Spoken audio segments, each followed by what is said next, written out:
you're like me, you spend lots of time poring over maps, looking at weather data, all in an effort to help predict when and where my best times to hunt will be. It'd be nice if there was a reliable source with all this information in one place. Enter the Spartan Forge app. Unlike some other predictive apps on the market, Spartan Forge was created from military combat intelligence experience tailored for hunters, and stands at the nexus of machine learning and white-tailed deer hunting. No more man-made algorithms. This is a predictive model based on real GPS-collared deer data, historical and predictive weather, and the next level of mapping imagery, all at my fingertips. I've been using the iOS app this season, and it has replaced all my other mapping tools.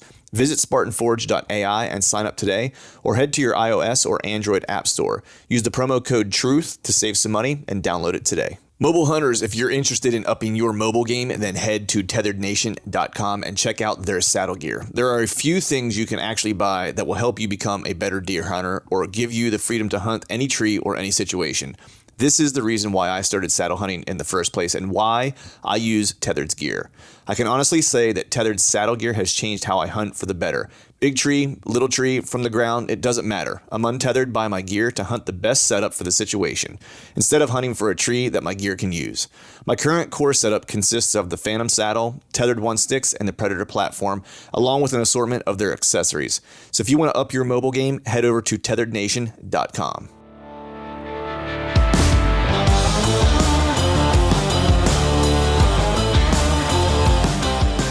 Welcome to the Truth from the Stand Deer Hunting Podcast, brought to you by Spartan Forge. I'm your host, Clint Campbell, and you're listening to episode number 336. Today I'm joined by the original Traveling Whitetail Gypsy, Jason Michael. So stay tuned.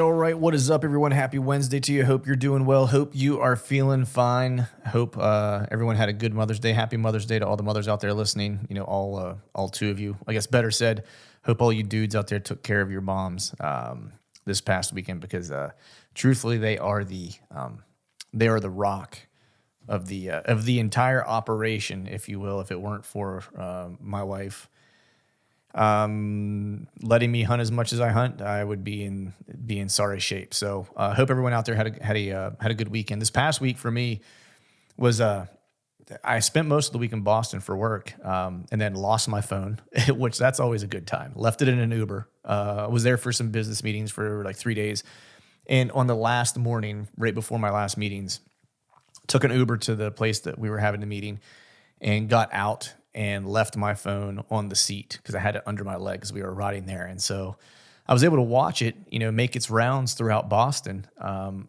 my Me account to the Find My Phone feature. It works great. I could see exactly where it was. Couldn't do a damn thing about getting it back. And you don't really realize how much you rely on that stupid thing until you're in a different city where you don't really know anybody, and you have to be able to get around without having a car, and you got to fly home, and all that kind of stuff that you just intuitively just use your phone for those things now. And so I didn't have that. The thing I was like, I'll be able to get back to the airport and do all the stuff I need to do, get on a flight, get home. But I am the worst when I park at the airport. And so what I do at the airport, great for hunting, also great for people like me who lose their car in parking lots. I actually mark my truck when I park it at the airport. I take a picture of like where it's at and all that stuff. And then I actually drop a pin on my Spartan Forge app. And that way I know kind of exactly where it's at. And so that was the thing that I was actually most kind of like concerned about, because I've actually lost my truck in the Philadelphia airport parking garage for like an hour. Like it's a handful of years ago in the winter. I spent an hour trying to find it because I came in on my flight got super delayed, and I came in like in a different terminal, and I got back so late that a lot of things were closed. And so trying to get to the right terminal to get to the right part of the parking lot was just a pain in the ass. And so from that point forward, I always started dropping a pin where my truck is, when I park at the airport. But with all that said, I managed to find the truck, get home, got myself a new phone, so that's always fun, having to pay for a new phone. But with that, I began to turn the page into, hunting season, getting stoked, because I had to reload all my hunting apps and things like that. had to re-put my Spartan 4 app on there. I had to put my Scout Tech app on there for Exodus for all my cell cameras and stuff like that. And it just kind of got me in the mode because I had hung some cell cameras last week whenever I was up scouting the Big Woods piece and started getting some velvet pictures. And one of them has come a long way in a very short period of time. And so I have a sneaking suspicion that deer might be the deer that me and another buddy of mine up there have been kind of watching for, the better part of 2 years now. Because it seems like he's in the right place, and he's got a real good head start on his headgear already for being this early.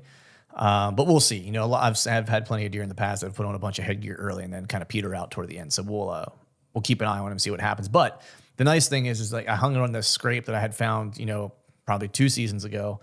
Has a little bit of cell service there, and so that scrape is getting used still to this day, almost on a daily basis. So that, of course, is going to become potentially part of the repertoire whenever it comes into hunting season, this upcoming year for, at least a set on that particular piece.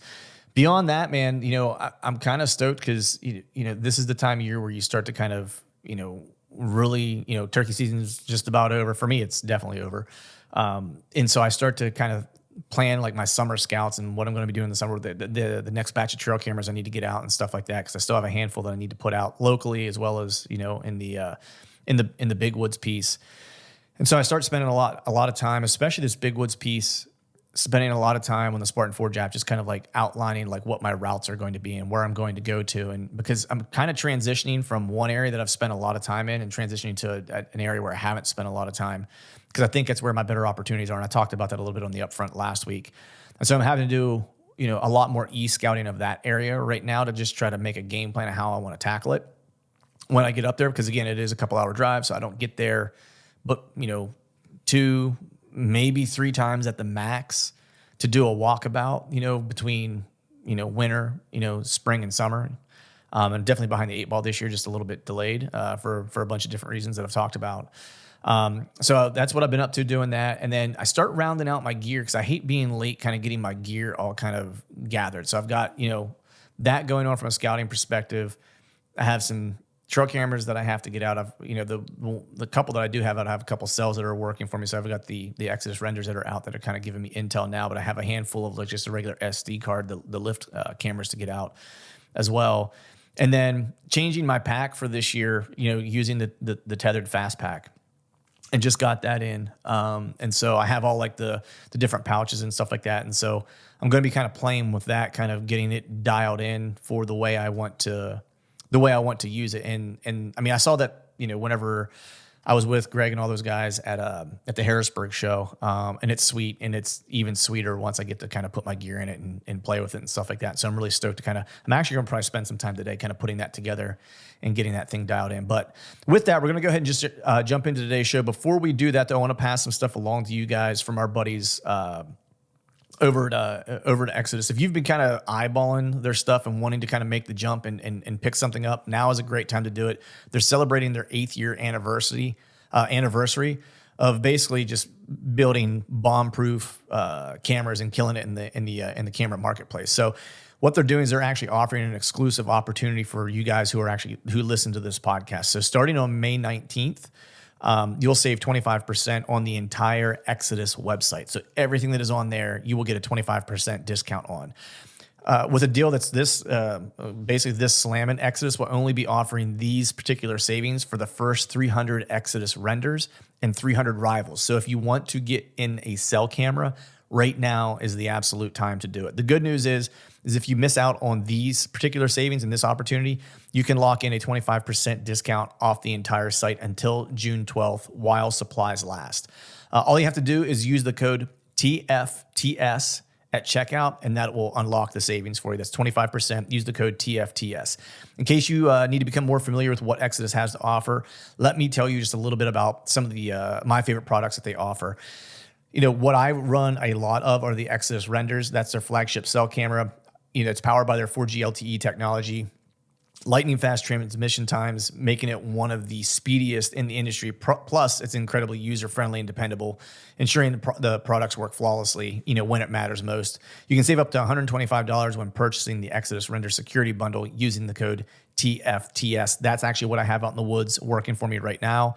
And I also have 2 or 3 rivals that I need to get out as well. So don't delay. Head over to ExodusOutdoorGear.com. Use the promo code TFTS. Save yourself 25% on the entire site. And don't delay using that on any of their cell cameras. If you forget about this, you can head to the actual post of this episode, and I'll put a link to the savings in the show notes as well. So with that, we're going to go ahead and jump into today's show. Have my buddy Jason Michael on. Jason is a guy I had met several years ago at the outdoor show Harrisburg with the guys at Exodus. I was hanging out at the Exodus booth. He's good buddies with Chad and all those guys. And he is just a guy that you'll be hard pressed to find a more positive guy, or a guy who knows hunting and outdoors, woodsmanship. You won't find someone that's better equipped than he is, I guess is in short what I'm trying to say. And what really kind of made me interested in learning more about Jason and getting to know him was really, this was when I met him, was really whenever the traveling to hunt whitetails bug really kind of bit me at first.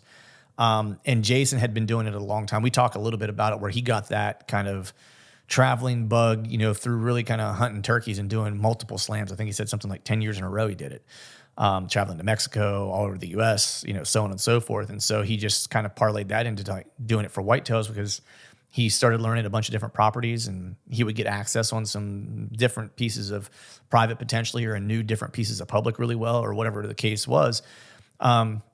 And so I've always kind of thought of him and referred to him as like the original kind of DIY whitetail gypsy. And he just has a wealth of knowledge to kind of share. And he has he's been through it, basically been there, done that with everything in hunting, from, the heritage kind of component of it to where it is today, where, and he's seen the ebbs and flows of, the addiction to large antlers and so forth. And, really what his perspective is now, and we talk a little bit about it, is just hunting your hunt. And doing you essentially, and don't let others kind of influence, what it is you want to try to accomplish, especially whenever you're hunting out of state and you're taking these travel trips. Just enjoy it, enjoy the experience. And, you'd be hard pressed to find a more positive guy, to represent us as, hunters, and maybe us more specifically as traveling hunters. So with that, we're going to go ahead and jump into today's show. And as always, thank you all for listening. All right, folks, welcome back to another episode of the Truth from the Stand Deer Hunting Podcast. Today, I have on none other than the man with 2 first names, Mr. Jason Michael, a guy I've wanted to have on for a while. We met years ago at the Harrisburg Outdoor Show through a mutual friend, Mr. Chad Sylvester. And I actually ran into Jason and got to know you at first when I was really just kind of starting to embark on travel hunting in a big way, where it became like my new favorite thing to do. And Chad introduced me to you, and the way he kind of referenced you was like the original whitetail gypsy. And I was like, oh man, I got to meet this guy then. Like, he's been all over, hunted deer all over, has seen it, been there, done that. And I was like, and this is a guy I need to talk to. So I'm glad we finally been able to get you on, man. Absolutely. I really appreciate it. And I followed you for some time, back at you because of Chad and Jake and all the guys there at Exodus. Yeah, man. So you and I were trading text messages right before we jumped on this. In true kind of like traveling fashion, man, you're getting ready for, I guess I should say a rolling stone gathers no moss. And that kind of describes you. And so you are getting ready for a bear hunt here in the not so distant future. So how's that shaping up? Where are you headed, and what's the plan? For starters, it's going to be, I believe we leave here, Pennsylvania. So we'll travel up through the Northeast, get to Syracuse, New York, and jump over the big bridge there into Ontario, Canada. And it's the Eastern, to be specific, with bears. It's kind of regional. You can still be in a key county in a state, but there's a specific part of that county that may stand out from a deer standpoint or whatever the case may be. And not only are we just in Ontario, we're in the eastern, kind of almost southeastern corner. So it's not far in from New York from a logistics standpoint. It's just perfect for me. But from a body weight standpoint, it's real good. And they're putting their numbers up against the northern central or the western central side, getting over there by Manitoba and whatnot with body weights. And it's probably the hidden gem. And I come across those guys at the Harrisburg Sportsman Show several years ago, and went back-to-back years with them. And to be honest with you, I had some close calls like early in the hunt, and then recovered later in the hunt and connected. And then the second year, kind of the same thing, some close calls, or you're passing on a specific bear or two, and it just doesn't work out. And then the second year, back to back, killed an even better bear. And that's just testament to those guys. It's French River Outfitters up there in Ontario, Canada. And yeah, we pull out June 2nd, and we'll be in camp and ready to rock by June 3rd. And it's 6 days, all evening hunting, of course. So you got to block out like a 6-hour window. And it's 6 days of full hunting. And it is just absolutely top shelf with archery with a black bear bow. And I would put it right there with some of Alberta's best. And pound for pound, Manitoba's no joke. That's in my radar to go at in time. But for the money, for a logistics standpoint, and arguably some of the biggest body weight bears, I mean the 6, 7, 8 mark. Wow. Eastern Ontario. Wow. So have you been in so bear hunting is one of those things I've not done a whole lot of. And so is this something you've done a lot of just in general, like that you've traveled for bears, or is that something that you've kind of added to your repertoire, so to speak? I would say added to my repertoire in the last 7, 8 years of my life, because I've got it done in Maine as well. Okay. And up there in September. Okay. What intrigued you about bears to kind of jump into it? Different times I'll have a guy, I'll say, hey, Clint, do you want to go on a bear hunt with me? We'll go try archery. And, a lot of opportunists, someone that's excited. Yeah, sure. But once I deal with some older guys and some of my friends here in Pennsylvania that have lived with some big black bears all their lives, whether they hunt them or not, they're around them. They're like, I just don't know. That don't interest me. It's like Yogi the Bear. There's the bait. They walk out and you kind of are like, And I said, come try it and just see what it's like. It's that couldn't be further from the truth. When greatness steps out, we all know, for the most part, anybody watching this is pretty familiar with, even in the states that are tougher, just trying to get on a 2.5-year-old whitetail. And if you got 10 years under your belt, you got a couple deer under your belt, taking several does, you're starting to get experienced. Even if you have 20 years under your belt and you've been on the road and you've taken a couple 40s, 50s, maybe a 60, and then all of a sudden, just because of a lucky draw or a certain state you choose to go to, if you looked over your shoulder and go, I don't know what that deer is, but I've never seen nothing like it, and you come to find out it's like in the 90s, it's just going to absolutely throttle you. And when those big bear in Ontario step out, it's no joke. And I will give you some food for thought on those bear in Eastern Ontario specifically.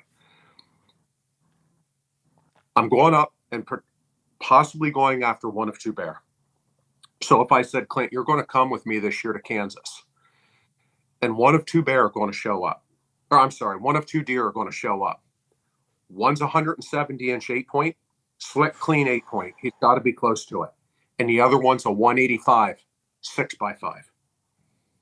That 4x4 at 170, that's beyond a world-class frame. Yeah. This is just me as a figure of speech. They're rarer than a 190-inch typical. That true Booner 4x4, I'm going after those calibers of bear. These probably aren't even just 500 pounds. But I will tell you, with the bear I'm around in Pennsylvania, even this week, we have a sow with 4 cubs, and I get to see that 250 body weight quite a bit, even 300 here. And then, guys will kill a 500. It'll be in the bed of the truck. We all go to this check station. Once in a while, a low to mid 6s. That bear, that genetic of bear in that region, in that whole, I'll just say that whole 100 to 150 mile corridor, specifically where French River Outfitters is at in Ontario, they're linebackers of the rarest kind. There's a lot of defensive tackles, they're 320 pounders. They kind of have that look and a little soft, but yet they're strong and rolly. These guys are absolute bruisers, and nothing from, say, where Shocky's at in British Columbia, or some of my guys are in Alberta, where I'm pretty familiar with and watch a lot of the videos, get to talk to those guys personally. These cats right here at Boone and Crockett, at that 500 pound to 600, 650 pound mark, it's a different beast. And they got the look. It's right. Just a different structure of bear genetically. Wow. Yeah. I mean, the one, like my one bucket list, I don't have like bucket list hunts so much, because like if there's something I really want to do, I make a point to just like figure out a way to go do it. But the one thing that is like a true bucket list item for me is Alaska brown bear with a bow. That's like the one thing, if I could pick, like, you can only do one hunt for the rest of your life. You get one hunt, that's it, and that would be the one that I would pick. I've had some buddies. I actually have a buddy who took one with a stick bow, which is just, I'm like, dude, you're bananas. Like getting that close with a stick bow. I was like, I would be, I'd be puckered pretty tight with a high powered rifle. I can't imagine with a stick bow. But anything that's got Alaska written on it, or anything Northwest Territories, not to take away from a Dall sheep or a mountain goat, which could be world class. You can either do that in Kodiak, all of BC, if you're lucky to get some points and draw a tag in Montana or the key states there for some of those critters. But when you take on brown bear, Kodiak, or up in the interior of Alaska, getting up in there more, or you take on bull moose in the great Northwest, of all those three key areas are going to be Northwest Territory, the Yukon, or Alaska for the big of the big. When you do that, there's really only one true word, Clint, that covers it all, and it's true. It's adventure. Yeah, it's adventure at the highest level, and there's just really, these guys in the Midwest and whitetails and just whatever, Texas, Mexico, Africa. Nothing against it, but what you just described, that's the definition of adventure. It's just it's at the top of the food chain for hunting. Yeah. I black bear hunted once in Alaska with my dad. He and I went, this is probably close to 20 years ago. And we were in Prince of Wales Island is where we were hunting. Flew into Ketchikan and then took a pontoon, pond skipper up to Prince of Wales. And then we were there for like 10 days. Saw some good bears. I didn't get there was one I probably had a crack at. But as you know, it was a fall bear hunt. So I had to I sat and watched to make sure it wasn't a female, with cubs. And so I sat and watched, and my dad and uncle, it was semi-guided. So the guy basically gave us a place to stay. We would look at a map with him, and then he would send us on our way. And then we would just kind of go out. He gave us a couple trucks that he had, and just, then we would go off on our own. So I kind of got the details as far as like, hey, you want to watch for 30 to 45 minutes. If you see a bear, just make sure it doesn't have any cubs with it or whatever. If you watch about that long and you don't see anything, like, you've done your due diligence at that point, and you shouldn't make a mistake at that point. So I saw this one bear I was watching in this cut, and it was probably like 250 yards away. And I just watched for like, it seemed like for forever, but it was probably like 30, 45 minutes. And just about as I was getting ready to pull my gun up, I saw like the brush move off to the left, and I looked, and here popped out 3 little cubs. And I was like, oh man. And that was really the only shot opportunity that I really would have had the whole trip. Now I had one really close encounter with a mom and 3 cubs along a river because the salmon were spawning. So like the stream banks were just littered with fish parts everywhere. And I posted up there with my dad we were usually hunting apart, but that evening we decided to hunt together. And we're standing along this stream, and I thought I saw something like dark move in the brush. I like elbowed my old man. I was like, hey, I think there's a bear over there. And we're looking, and sure enough, it was a bear, and like a cub popped out, then another cub popped out, and another cub popped out. And this is a completely different area, so it wasn't even the same bear.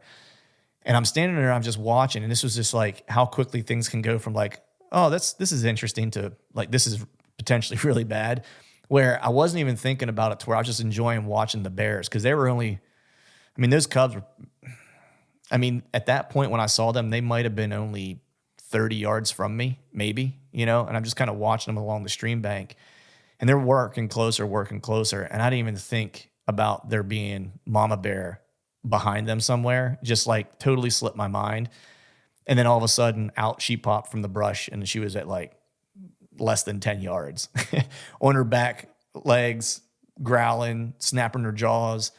And I thought there was going to be a bad situation there, but she just, the cubs took off, ran up a tree, and then she snapped her jaws and huffed a couple times, and then she just like rolled off to her right and took off running, and the cubs followed her.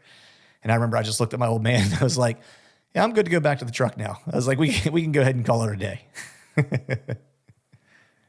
Adventure though, memories. It was a good hunt, nonetheless. Yeah. And then I fell into the bog. My foot fell through, and I got wet. So that was the other part of that story. So, but man, I know, you and I have talked a little bit at the Harrisburg show and so forth. And I've never really asked you, and we started talking about it a little bit before we started recording, but how'd you get into hunting? Like, was it the typical way where it was like, dad, granddad kind of got you into it, starting hunting whitetails, or, how did you get into the I guess the addiction, if you will? Yeah, again, with that, what started it for me when I was probably somewhere around 10 years old, I could have even been younger. My dad was just really big into coon hunting. And we always had red bone coon hounds, and he just really did it hard. Always did construction and bridge work, and he always had 3 to 4 months off in the winter. And then outside of the coon hunting, running them, of course, at night and shooting them out and getting their furs and selling the pelts, came the trapping. And for me, as a young guy, the easy thing would have been muskrat trapping with those Connie bears.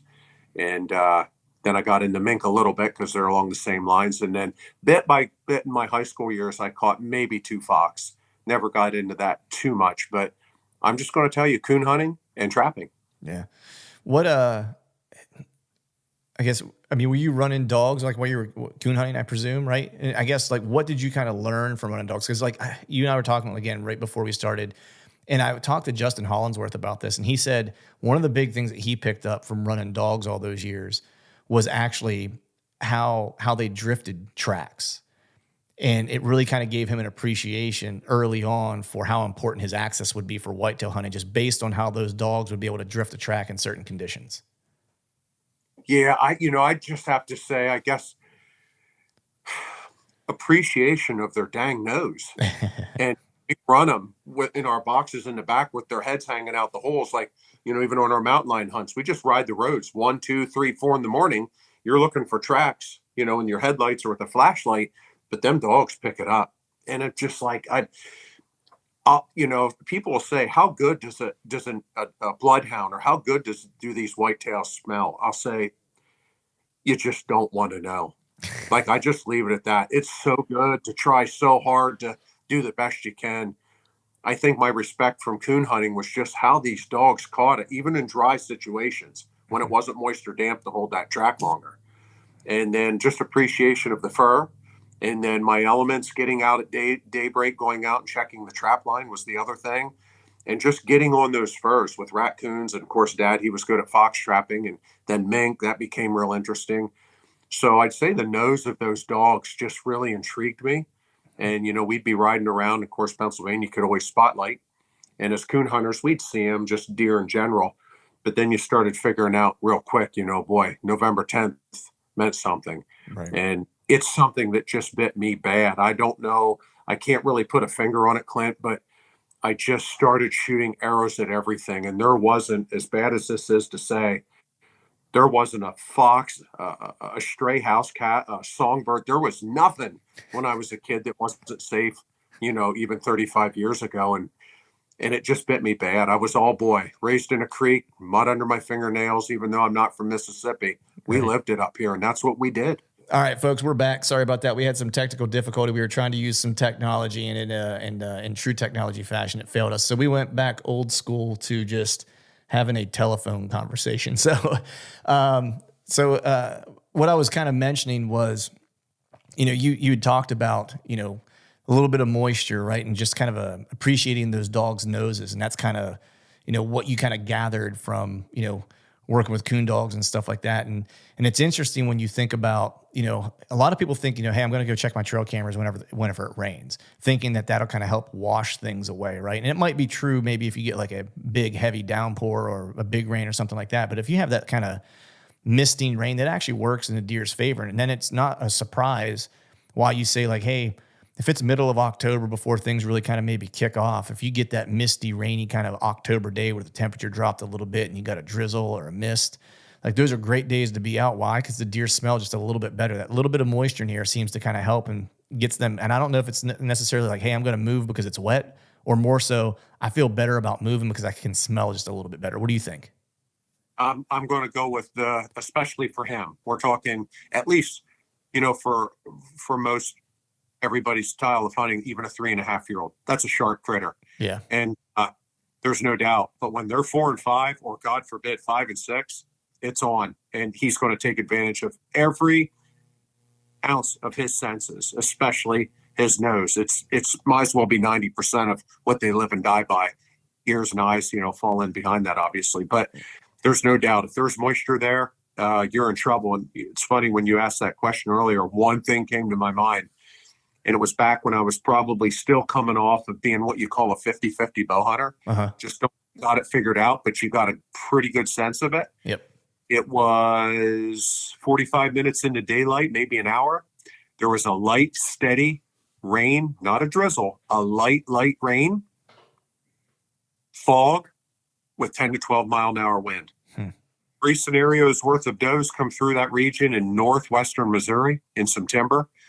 Pretty flat, light rolls, but pretty flat. And I was dead in the water. I might as well have had a spotlight on at night. And I would kept checking the air direction with my breath and my moisture out of my mouth, and then it drifted to the left, kept drifting to the left. I couldn't beat him, Clint. And I have never had a problem like that. I've been winded. I've been got away with it, but still they know I'm there. Many scenarios like that. Even every year I get front into that. But at the same time, I was dead in the water, and it ruined me as far as that. I'm like, you couldn't really wear, you get a little humid on your walk in. I don't know about all the scent containment clothes. I don't know how that ozonics would work. They didn't have them at the time with all that drizzle and rain and all that moisture. It was overwhelming. It was almost embarrassing on my part how much everything caught me that came around that tree that morning. Right. Yeah. They'll humble you with a quickness with that kind of stuff, right? I mean, No doubt. Do you think that moisture bit is, or the activity during those moisture periods is more pronounced? Because you've traveled all over, hunted all over, and so you've got a Rolodex beyond me as far as experience in terms of seeing these things live. And so I'm just curious if you feel that there's any, I guess, more meaning to that moisture in areas that are arid, right? So that moisture being in the air might mean, I'm just making this up, and I'm just curious if you think it's the same. It might mean more in a place like Kansas on a hunt, but if you get a little drizzle, because it typically doesn't get that, and the deer don't get as much of an opportunity to take advantage of that heightened kind of scent opportunity versus somewhere like, just say Pennsylvania, where, falls it's common for falls to be kind of damp. Yep. Yeah. Something that come to mind there too. I think what happens, as we all know anymore, I mean, even back 10 years ago, you didn't hear of it much, but boy, with just, the YouTube channels, the podcasts, you hear this one key thing more than anything now, that, a kid that has a pedal bike and can get to hunt on his bow, it's 14, 15 years old. He hears it enough. He knows what a cold front is. Mm-hmm. Talk about that 25 years ago. It didn't exist.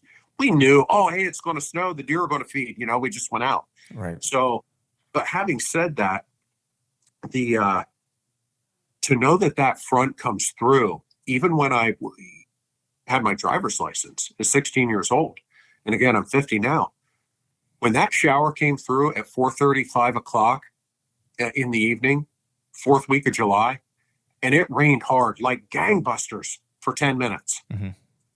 And then it cleared off and the sun come out and the temperature dropped 25 degrees. I think that has as much to do with it as anything. But even, just that move, it didn't matter how bright the sun was and there was 2 hours of daylight left. Big deer stepped out in the alfalfa or out in the soybeans. It was automatic. Right. And I'm like, man, that's got to have some sort of effect when I'm in the woods, even at Halloween. It does, but I think it's much more intense in the summer because it's 90 degrees and drops to maybe 65 in like 10 minutes. Right. Oh, but yeah. Yeah. So when you're prioritizing your weather, like how do you rank your conditions in terms of being a good weather day to hunt? Like, so I guess, for example, some people swear by a temp drop, right? And then I have some buddies, that don't believe in a cold front at all, like to the point of like, they prefer not hunt cold fronts, and where some people, it's more about wind speed, not so much, not so much, I guess, direction per se, but more so like what is the wind speed of the day. They prefer to hunt on certain types of wind speed days. Where do you kind of sit with kind of prioritizing your weather factors? Just to jump into probably the most important thing to me, dead calm scares me to death. And again, we're talking about him, a 3.5-year-old deer, a mature deer, something we're all pretty common with. This 5 and 6-year-old thing, it isn't in us as wheelhouse to deal with a critter like that. But when it happens, God bless us all. Right. For a common deer to get on immediately, 10 to 12 miles an hour. That's my wind. Okay. 8's great. 14, 15, starting to push it. If it's lightly breezy on my way to my stand, and it's going to pick up like at 5 to 6 to 7, and I'm cresting up over a knoll, and I'm going remote and bigger timber, even in Iowa, even in Missouri, bigger blocks of timber. I'm talking 100-acre, 200-acre blocks of timber. That's not real common, but I've got that. Mm-hmm. Like, man, I know he's going to move. My trail cameras would, if I look back on it and go, man, look at that. It was breezy all night, and I've got him on and off and on and off different times through the night. If it's dead calm, he can't sneak real good. And I guess my theory would be behind that. If you could somehow talk to any mountain lion or bobcat, when it's drizzling or I mean raining pretty good, or it's 15-mile-an-hour winds and those turkeys are out in 2 foot of grass, even a foot of grass, and he's in the edge of the woods, just ask him when it's easier for him to sneak. Right. When he's got the cover like that. So for a big deer to move under that style of wind, I love it. They almost don't like to hear themselves walk. Right. Dead calm with the first frost or two of the year, they're almost on eggshells. I've witnessed that too. They just aren't real big on it. They just don't stumble in there. Now, if it's November 10th through the 20th, game over. That's all out the window. Right. But October 20th, 22nd, yeah, they're pretty cautious when it's dead calm. And I want 10 to 12 mile an hour wind. If I can get it, 15 would be about the optimum. 20 is usually the breaking point. I'll do it, but I won't go hunt that straight that evening. I'll look a day or two ahead. Even if it's October 28th, I'll still just suck it up and wait. I'll hunt, but I'll go somewhere else, or I'll take the evening off and ride in glass and stuff and just wait it out. Right. It's getting a little much at 20. Yeah. Yeah. That 10 to 12 is nice because you get that wind to where, it gets like you get less swirl at least, right? Like you get to be able to predict it a little bit better, and if you're dealing with thermals, you can start to predict a little bit better that this is what I think the thermals are going to be doing. This is what I know the wind is going to be doing because I got a, quote unquote stiff wind, right? So everything should somewhat play true for this area that I know it to be, right? And like when you get lower than that, it just gets a little wonky, right? And so, not only do you not have like the cover sound and things of that nature, but man, you're playing a little bit of a Russian roulette when it comes to just, finding a spot and just praying that you don't have a swirl at the wrong time. No doubt. And one of the last podcasts I did there with Exodus, I believe it was that very last one, just something to me. They asked kind of something about the wind. What's my thoughts, directions or speeds or temperature? The opposite side of that is if I know it's 20 mile an hour wind and it's dropping to 8 the last hour, but I can get into my stand by 1:30, even though that may be a little early on October 18th on a straight line. Come on. If you're going after something that means something to you, you got to do it. So I wouldn't wait still to my norm and slip in there, getting a little late at 3:15, waiting for him to show up at 5. I'm going in at 1:30 when it's stiff wind, when I know he doesn't got a chance of catching me. Sound-wise, walking to my stand, if I want to get a little abrasive and use your climbing sticks or these guys that do a lot of the saddle and the one sticking, that's just dynamite. And if you go in when it's 12 to 14 and it's going to drop to like 3, if not 0, with 20 minutes to go, that almost gets eerie scary in a good way. That could work for you in the opposite. And it's getting close to dark. And if you're close to his bedroom and he gets up and stretches and makes that first 70, 80 yard move, that could be go time. But I use the wind to my advantage going in for my approach and can maybe get closer. Yeah. Yeah. It's interesting because I don't remember if it was last year or the year before. I know Chad was doing a lot of stuff and paying really close attention to movement in relationship to wind speed. And I want to say, I forget the conversation we had, but I almost feel like that wind direction or that wind speed you're talking about was where he was seeing the most kind of pronounced movement. And I want to say he kind of categorized it or bucketed it to daylight movement related to wind speed. And I want to say it was in that like 10 to 15 kind of mile per hour range where it was a little higher than I had thought, where I was like, I would have thought it would have been just a little bit lower for them to feel real comfy. But yeah, I think it's helpful for us. And I think for some reason they like it too. It's probably the same thing. They get a more consistent kind of wind to be able to use it and feel more confident. Yeah. And here's a simple one for you. Just some thought for you and the viewers. High pressure, bluebird sky. 12 to 14 mile an hour wind, and an outstanding barometer, 30 point whatever. Mm-hmm. Not just a low 29 or mid 29, but a 30 point whatever. Great barometer, perfect wind, high pressure system. Go try that on your scrape lines this fall and see what happens. Well, there you go. I think I think that'll be in the plans for me. Man, so I wanted to kind of pivot here real quick and start asking you a little bit about, travel hunting and stuff like that, because, like I mentioned, however many years it was, I really kind of, the bug bit me, and every year now I go somewhere, for a couple weeks or whatever the case is. And I really enjoyed talking to you whenever I ran into you, in Harrisburg, and had been waiting to kind of pick your brain just about travel hunting in general, because you've done so much of it over the years. But I'm always curious what it is about travel hunting that makes guys want to go do it, because it's not easy necessarily. It takes more planning. Sometimes there's not a lot of planning that gets done, or even scouting that gets done, just depending on how far away you live from the destination area that you're headed. So what got you started down the path of kind of an avid traveling whitetail hunter? I really cut my teeth with the whole traveling thing because of turkeys. And maybe you aren't aware of it, but I did, some really special stuff in 2013, 2012, and it bit me. And I did Canada, Mexico, and the United States in one spring with a bow for turkey. And then there was a time I did just Mexico and the U.S. I was pretty well traveled, trying that Grand Slam every year with a bow, and did it. Nice.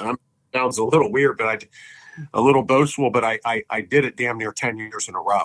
Oh, and wow. Knocked them down. And it's not so much what you know, but who you know. And I'll be honest, Clint, I was so blessed in Florida. It was unbelievable. I didn't know which 3 or 4 year old hook spur turkey to go after or call or go that morning. I was blessed with that. So that, to me, and as a figure of speech, is 80% of that daggone Grand Slam. Right. Your hunting exists technically in 2/3 of one state. Mm-hmm. So I did that. That bit me pretty bad. And I always used in the back of my mind, my passion was always whitetails with the bow. Mm-hmm. And it wasn't even so much a public land thing. We didn't even talk about that 30 years ago. Yeah. It just exists. We did it. And, but still the turkey thing's what really accelerated me. But in the back of my mind, it was like, I'm using turkey hunting, spring gobbler hunting. Always did it with a shotgun. And then I switched over and took a 11 year window of my life and did it strictly archery. And, just to better my whitetail hunting. That's why I always went spring gobbler hunting. Not so much that I was consumed with turkey hunting. Obviously, I loved it. And once you start doing the decoy thing at 8, 9, 10, 12 yards, that gets exciting. And I got to at one point where I was just about ready to break maybe 40 kills on video with hired cameraman or either self-filming, which you can pull off with turkeys with a bow on a decoy pretty good. Actually, to be honest with you, ended up after all those years with 73 with a broadhead. Nice. And I really went after it and just never stopped. And, when you take on all those states and those countries, the numbers add up. But always, Clint, whitetails was in the forefront. And how can I better myself? And how can I, get out there and door knock and run chainsaw and work on farms and just network? And I didn't even look at it as that. But yet I would have sold my soul to the devil, so to say, to get on some of these farms. And that's what it took. And it worked, and in 28 years ago, it was a different game. Right. So, I mean, you really, were laying the groundwork for traveling whitetail hunting at that point were you actively, when you were on those turkey hunts, were you actively kind of scouting at the same time, knowing that at some point, I'm going to be back here with a whitetail tag and I'm going to kind of start putting the puzzle pieces together as I'm, killing birds? There's no doubt. And something maybe wouldn't really get covered if I didn't mention this. How in the world did you ever get the time to do all that? So after the Air Force, 4 years of that, jumped around in Utah and did the antelope thing and some mule deer, even does, just playing the mule deer game. Then I got out of there, went to South Korea for that 12-month run and came back, and I was out 4 years. Got into what you call PP&L. Pennsylvania Power and Light Company, and then got into the nuclear world. And that was a 10-year window of my life. The short of that, Clint, so the viewers get a little picture of this, I got to where I never worked more than 4 months, 8 months straight. And when I took my 4 months off, it just so happened that it started like October 10th is when them outages and them shutdowns would end. And then I wouldn't go back even really till the end of March. Well, turkey started March 15th in Florida, so I always got to do that. And the other states even earlier, in Mexico earlier than that. But that's what allowed me the time. It afforded me the time. Right. So without that, it doesn't matter if you make 100,000 a year. If you don't have the time to spend it, what good is it? Yeah. So the joke with me is, and I always said this with Chad and Jake, I listen to the podcasts, and maybe it is being humble, but these guys, they can outshoot me. They can out bow hunt me. That's great. Let them have it. That isn't why I'm in this game. But I challenge any of them to a turkey calling contest of all the viewers I've heard. And that'd be something to see sometime to have some fun with. But it was just the time. I had the time to do it. Mm-hmm. And I've been fortunate. I'm still to this day 50, single, no children. And my dad, God bless him, he still wouldn't even let me leave the house if I really wanted to. They enjoy having me around. I got my place to stay here. I don't know what property taxes are. I don't know that doesn't exist. I have a cell phone bill, and I got a truck insurance. Right. And at 50 years old, it would be so hard for me to sit down and tell people still at like $23,000, $24,000, $25,000 a year income, how in the world do you do it? Right. And you have people help me. I get a set of tires every year, comp to me, and guide those people. I work for it. Yep. And so I have about $1,100, $1,200 balance there every year for a new set of skins every year about September 1. And the list just goes on and on and on, including free hunting. I'll guide. Yep. If I went to Florida, I can guide for 2 weeks. Well, guess what? You get a $2,000 Osceola hunt Osceola hunt. Almost said oscillated, but it's just ways that there's constant falling blocks that come into place with my story. And I'll go work for someone on their ranch for 3 weeks before elk starts. And they're like, well, you can set that water hole down there and I'll let you shoot a cow elk. I'm in. Yeah. This is turnkey. It's free. I had the gas to get there. I got the gas to get home. They feed me. They sleep me. And that was when I didn't even have a cell phone bill. I just pulled over and used a pay phone, or I called from here before I left and said, I'll see you in 2 days in Colorado. Right. And I've always found the way to make the logistics come together. And I've just had good people in my life to be around. That's just it, man. It's, where there's a will, there's a way. You know what I mean? And I love talking to guys that build a purpose-built life. Because I think, I'm guilty of this. It's that, you get in this mode of like, this is how things are supposed to be, like quote unquote. I'm saying quote, supposed to be quote unquote, right? And you turn around, you look, 15 years have gone by, and you're like, what the hell have I done? Like what have I done that's meaningful, that has enriched my life? And when I talk to guys like you that have a purpose-built life, like they know what they want to do, they know what's important to them, they prioritize that, they focus on that, and then they build everything else around it. And it's got to be such a fulfilling way to live.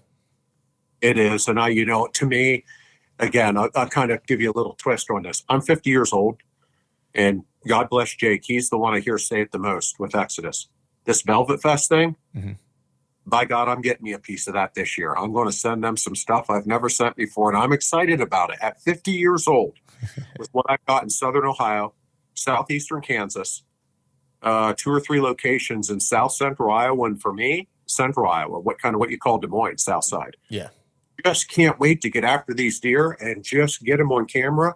And when they turn hard antler and I pull the cameras from that region for that year, some regions I don't hunt, I'm fine with that. I'm just, I'm on this one particular deer. Clint, I don't even know how to score him. Man. He grows like something's wrong, like arthritis every 4 inches and 2 inches. I'll send you pictures, and I feel I got him at 2.5, 3.5, 4.5, and this year will be 5.5, or he's 3.5, 4.5, 5.5. And I'm telling you, unless lightning struck him where I'm at on public ground in southern Iowa, and I use a canoe, 600-acre region, and it is one of my furthest walks to my tree stands. It's 90 yards. I just do not go near that son of a gun, and I will get him on camera somewhere around July 25th to August 10th. Yep. There will be no June pictures. There won't be a July 10th picture of me. It will not happen. And I'm going to get him again. The camera's up, angled down. It's real close. Great daytime color photos. And there he stands every year. And I'll get him. Last year, I managed to get him 3 times in a 3-4 week window. And then I never see that deer after that again. Right. And it, just really neat. I'm just excited about it, chasing the story. And it just is getting actually worse for me. Yeah, I'm getting pretty pumped. Like I went and had a chance to do. I try to force myself to maintain through like June, July. You know, because then I'll allow myself to start to get excited because I'm like, if otherwise I'm like a mess for half the year. But Yep. I did get bit last week because I went and I'll send you some pictures. I went and pulled some cards that I had let out. I set them last May and didn't touch them until I went back last weekend to check them. And That's a there. What's that? That's a story right there. That camera taught you so much letting it there that whole time. Oh, but man. Go ahead. Yeah. And so this is a big woods piece I've been kind of trying to figure out. This will be the 3rd season on it. Last year, I think I hunted it a total of, I want to say 4 days. And I kicked the target deer that I was kind of trying to go after. He was bedded below the tree I was trying to get to because he had made a fresh scrape line. This was like early October.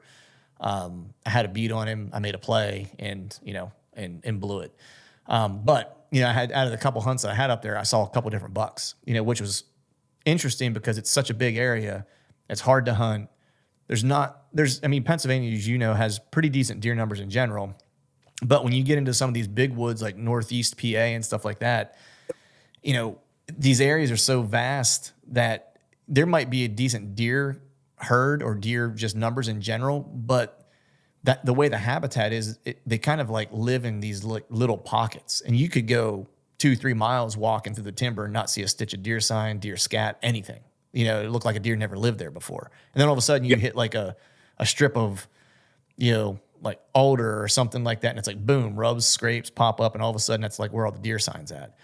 And so it's been a little bit of a putting together a puzzle up in that area. And I feel like I'm finally starting to put the pieces together. And I got like the intel from these couple cameras that I had hung and just left them for a year and checked them. And I was like, all right, some of the things I was assuming were correct. And so I'm starting to feel pretty good about this upcoming year. Clint, I gotta say this. Again, at 50, some people look back, they ask me that question, what would the 50-year-old Jason tell the 25-year-old Jason? Mm-hmm. I listen to this episode that Clint and I did and listen to what Clint just explained to me, because when someone goes, hey, I drew my tag, I get it, in Iowa. Hey, this is my first trip to Kansas. And this individual is like 28 years old. Mm-hmm. And they go, man, I'm really looking for a 140. I go, do you know how many 140s and 150s I have that are 13 to 15 inches wide? But the 125s that I have that are like 22, 24 inches wide? Mm-hmm. What are you going to do when 24 inches walks by you when you've never killed even a 17-inch spread deer of any kind in your life? Yep. My point is, do what you just did.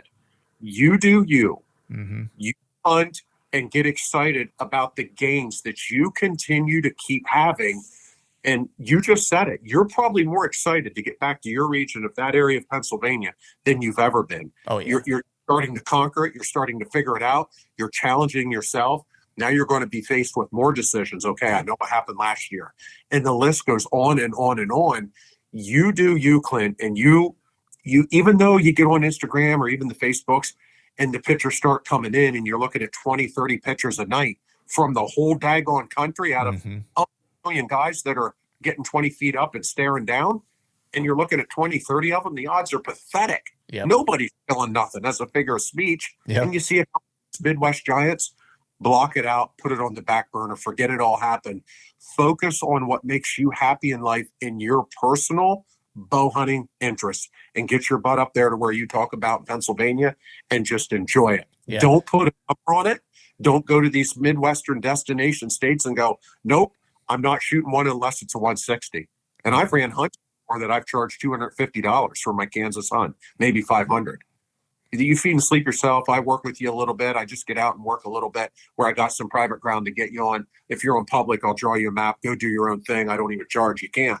But my point is, please come there ready to experience a state you've never been in, or try to get a deer maybe that's your best, but maybe 150 it's just so hard to come by those certain numbers and them certain goals and all these unrealistic goals.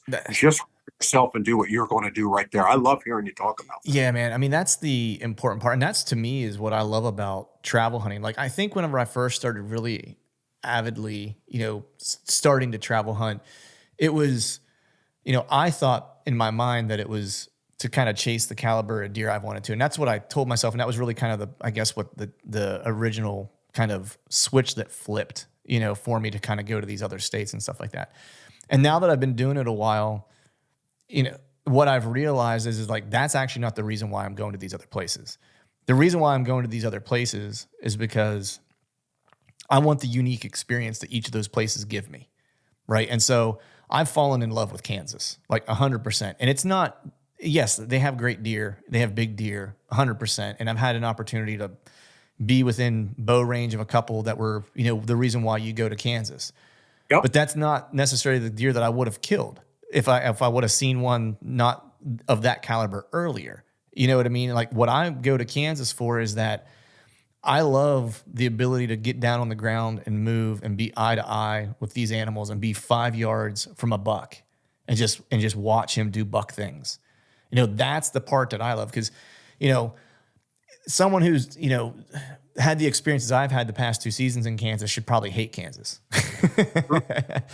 Because I've blown 2, I blew 2 really good opportunities on, what would be like 140 plus inch deer, within, both of them were within 15 yards, on the ground.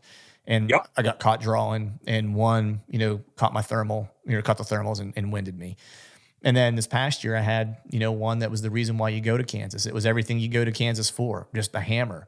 And we showed up at the same tree the same time, and I couldn't get a shot off, and he was within 20 yards, and that's all there was to it. And I watched him walk out of my life, But it's those experiences I get to be on their level and be part of their game is what kind of keeps taking me back to Kansas, is just that overall experience. And Chad and I kind of joke about it all the time. I was like, I'll never shoot a 170 if a 130 walks out in front of me. I was like, because I will shoot it.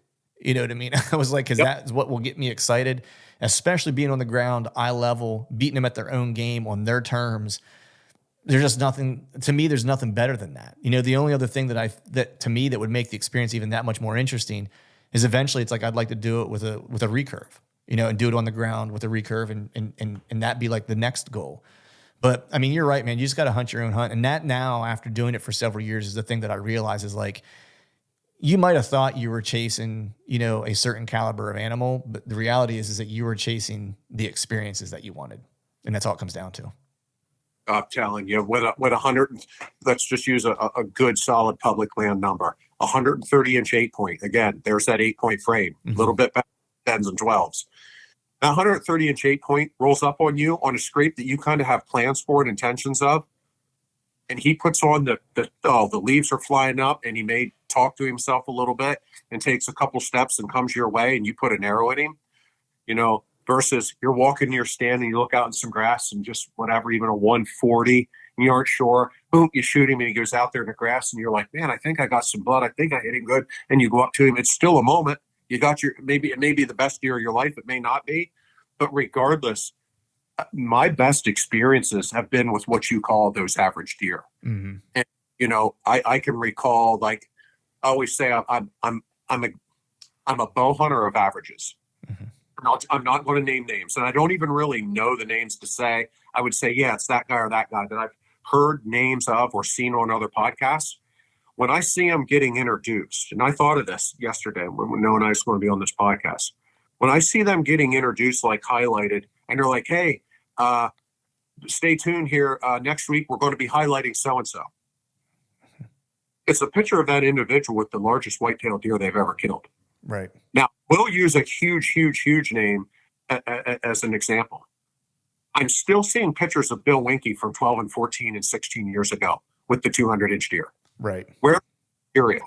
So I do say this, and I'm going to go a step further.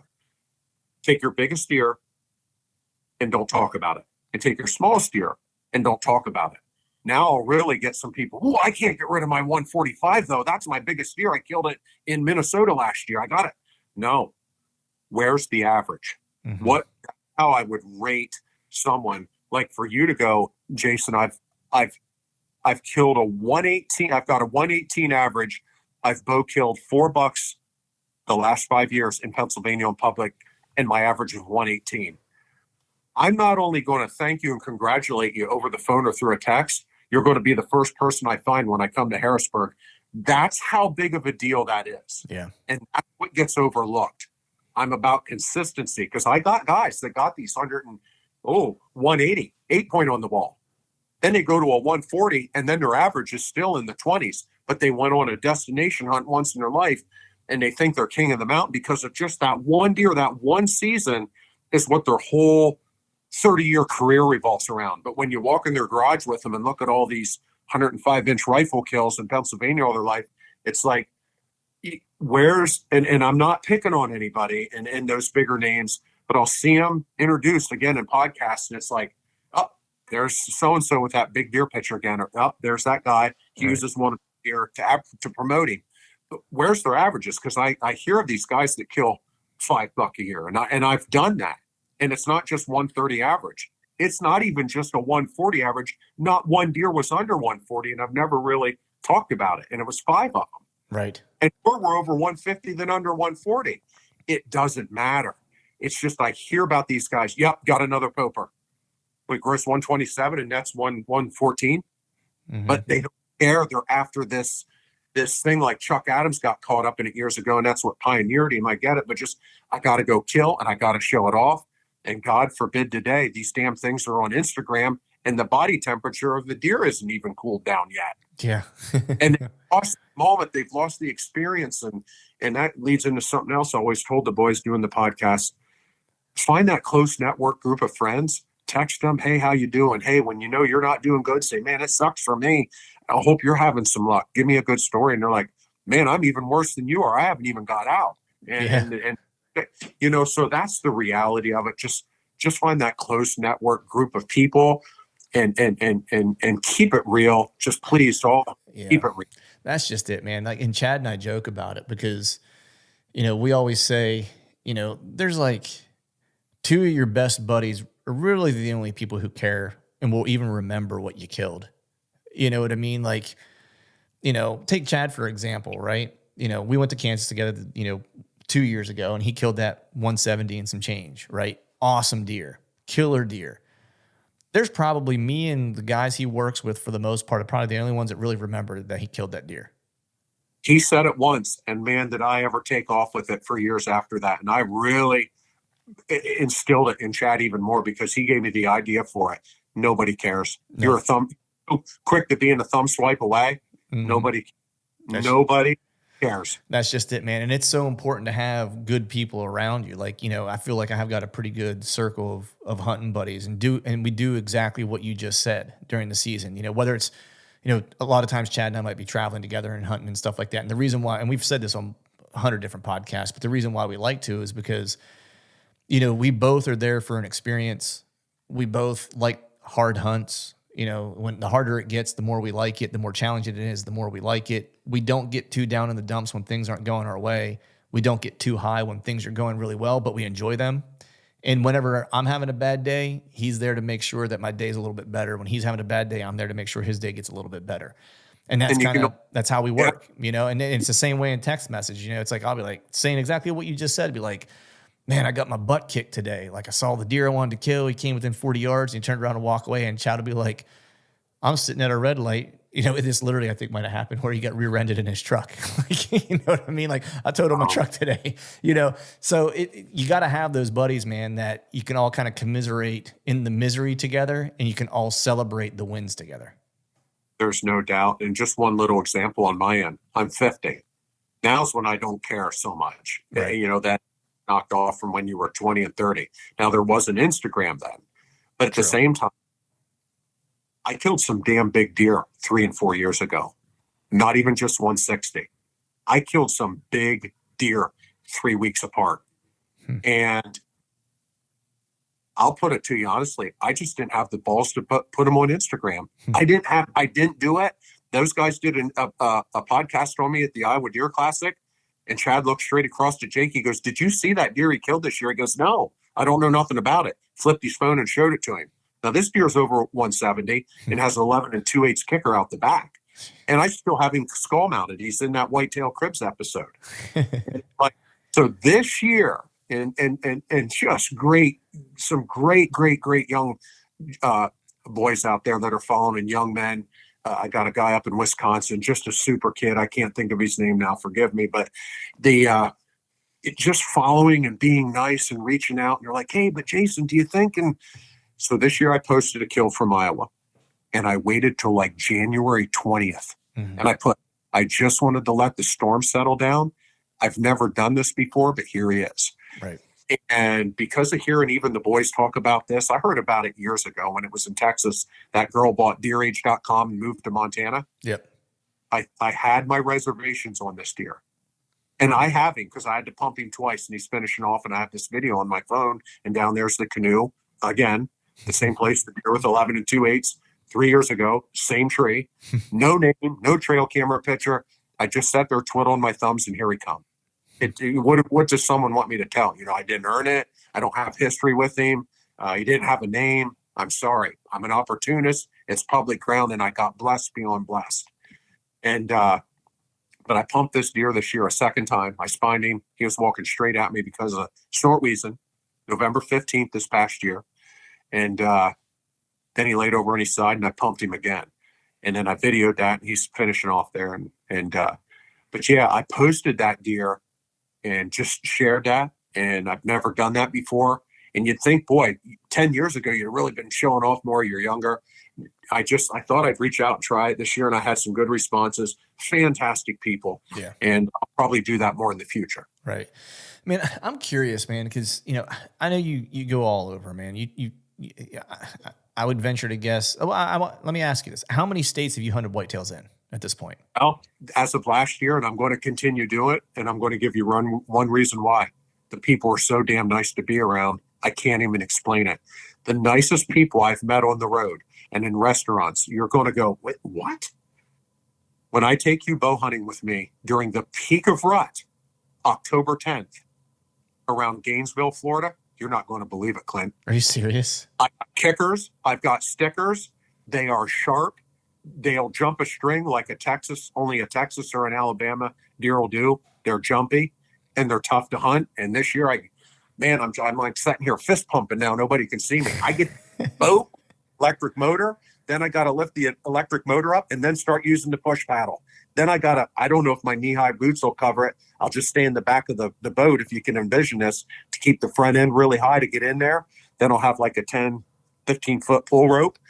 And then here I go again, this big block of timber. And it's pretty dry, believe it or not, where this area is, with some of these water all around it. But I got a 35-yard walk from the boat. And as a figure of speech, let the other million acres go. I won't go near it. And if it's north and south, I can pull this off. And if it's northeast and southeast, my odds are good if he chooses to come through that morning. But Florida, just forget it.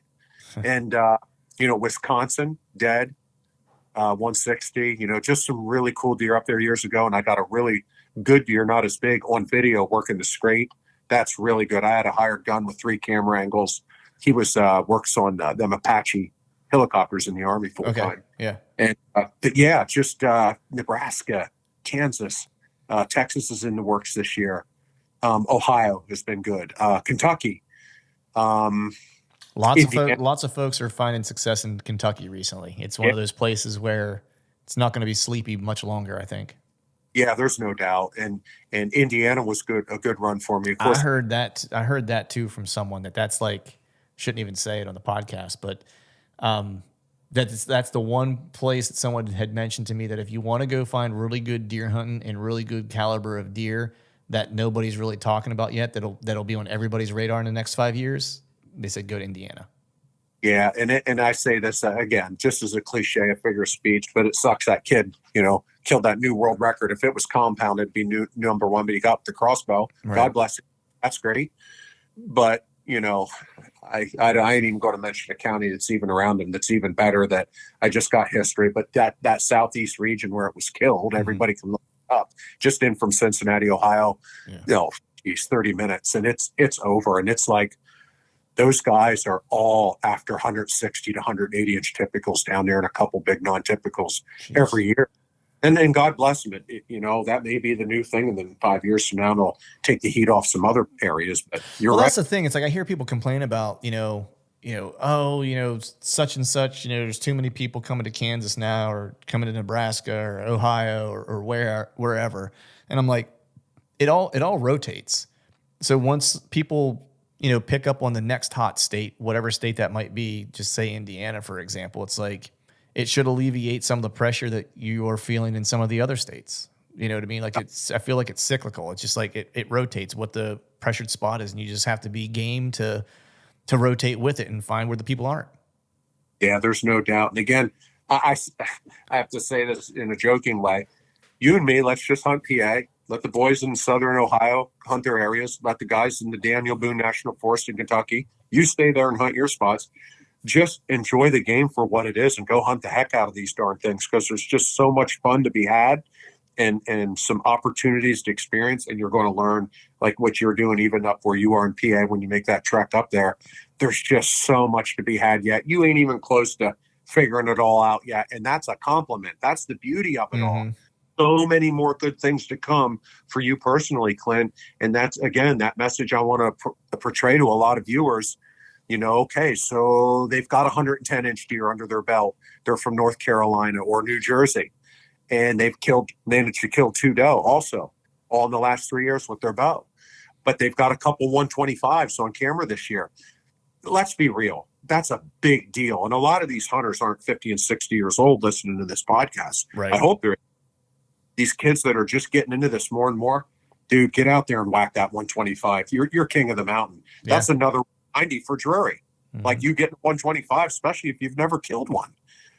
And that you can't put a price tag on that experience. And just God bless them all for trying. And I wish them all the best, and don't even know them. I'll never get to meet them, but I just want everybody to keep it real and experience that moment for themselves.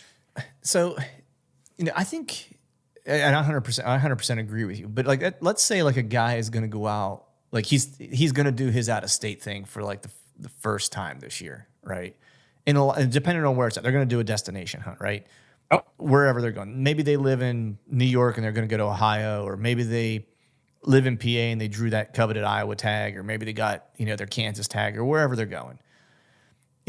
Especially if it's a destination hunt, it's like, a lot of people will start with a state that's maybe close to them, because then they can get there to scout for like a couple days, maybe a couple trips, or whatever the case is. But if you live in PA and you drew Iowa, depending on that person's work schedule, they may not get to go out to Iowa to do any scouting before they get out there, and may just have to show up and do it, right?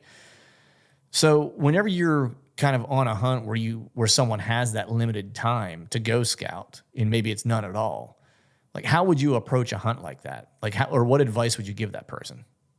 It's going to go right back to what I told you maybe 15 minutes ago, but I'll make it a little more clear. Get a number out of your head. Go enjoy the hunt for what it is. Take a leap of faith. It's kind of like going to Alaska. Expect the worst, but hope for the best. And you have nothing to lose. And at the end of the day, you have absolutely nothing to prove to anybody. And I'm around guys. I work with guys. They go on that hunt. All they want to do is go out there and get something down, even if it's so-so, and come back to the break area at the lunchroom and show it off. And they're just going at it for the wrong reasons. So keep your expectations realistic.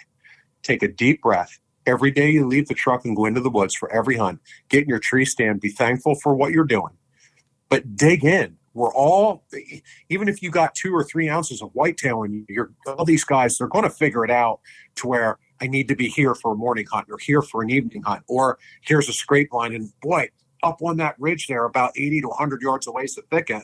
Here's the scrape, but the field's over there, way over to my right. I'm pretty sure he's going to get up and come down and make the move here in the evening and come by me. Get in there and try it. Hope for the best. Honor the wind. Be dang quiet. Just dang darn quiet. And just enjoy it for what it is. I mean, obviously today, we joke with the equipment from 30 and 40 years ago. Look at John Eberhard. He just laughed head off at us. He thinks we're, even the younger generation, and I mean this in a nice way, Clint, all the new flat brimmers, I mean, here they come. They're full of piss and vigor. There was no on map. You didn't know jack squat. We didn't even use the maps we laid out on the table. Studying how we're going to go in with the infantry. You just park the truck, looked around a little bit, and you go, man, that looks good in there. I'm going to go in and set up. Half the time we didn't even think of the wind. It didn't exist 35 years ago. Right. For me, too young, I was too green. I was out of the Air Force, and geez, a 2.5-year-old, you thought, forget it. I wanted to be on the cover of a magazine with it. But we all had to go through that. Right. But just keep realistic expectations. Again, I mean this, take a deep breath, think it through. And I think, again, especially if it's, let's use Iowa, because that's the holy grail with the waiting for the points, and I get all that. But I would, if at all possible, there's a lot of downtime, whether you're on the stand and the hunt isn't good and they're locked down, or we hit 75-degree and 80-degree temperatures like we did. Mhm. I left the state of Iowa this year, October 30th, and returned the 7th. I've never done that in my life. And I went other places and scouted. I went 4 states away, worked my way back. I just wasn't going to fight it anymore. And but should those things arise, my point is there. Try and find 2 weeks for that hunt. And I know that's not doable for everybody, whether it's wife and children. You might have a 1-year-old, a 5-year-old at home, and I get that. Or your schedule at work will only allow you that Monday through Friday, and you're going to get out of there Friday after work, drive through the night to get there Saturday, especially if it's a 12, 14-hour, 15-hour drive.